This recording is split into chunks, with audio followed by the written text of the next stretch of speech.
পাহাড়ের আঁকাবাঁকা মেঠো পথ, উঁচু নিচু পাহাড়, চেংড়ি নদীর বালুচরে, অরণ্যের গহীনে পার্বত্য এলাকা খাগড়াছড়িতে আয়োজন করা হয়েছে এক ম্যারাথন দৌড়। আর প্রথমবারের মতো আন্তর্জাতিক আল্ট্রা ট্রেল ম্যারাথন প্রতিযোগিতা আয়োজন করেছে রান বাংলাদেশ। ভাইবোন ছড়া এলাকার কংচাইরি পাড়াতে মায়াবিনী পর্যটক লেক থেকে ভোরে ম্যারাথন দৌড় শুরু হয়। সারা বাংলাদেশ থেকে প্রায় 750 জন আবেদন করে। সেখান থেকে বাছাইয়ে সেরা 150 জন নির্বাচিত নারী ও পুরুষ এই ম্যারাথনে অংশগ্রহণ করেছে।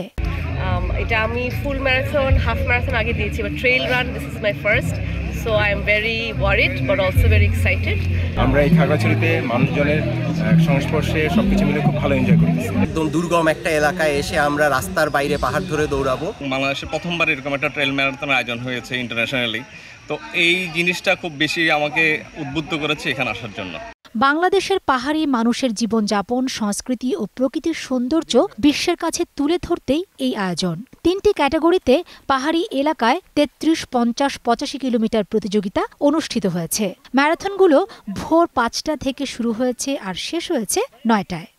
যারা দেশের বিভিন্ন জায়গা থেকে এই এলাকায় এসেছেন, আমাদের যে দৌড়বিদরা, এবং এই যে অঞ্চলে আমরা জানি বিভিন্ন আদিবাসীদের বসবাস, এবং ওনাদের সাথে যাতে আমাদের একটা মেলবন্ধন তৈরি হয়। আমাদের আলবার্টোস আল্ট্রেইলে সারা বাংলাদেশ থেকে প্রায় 750 জন আবেদন করেছিল, যেখান থেকে আমরা বাছাই করে সেরা 150 জন নির্বাচিত করি এবং তারাই আজকে এই আল্ট্রা ম্যারাথনে অংশগ্রহণ করেছে। এই প্রতিযোগিতা শুধুমাত্র একটু স্পোর্টস ইভেন্ট নয়, বরং বাংলাদেশকে নতুনভাবে তুলে ধরার সুযোগ সৃষ্টি করবে আন্তর্জাতিক দৌড়বিদদের সামনে। সময় সংবাদ, খাগড়াছড়ি।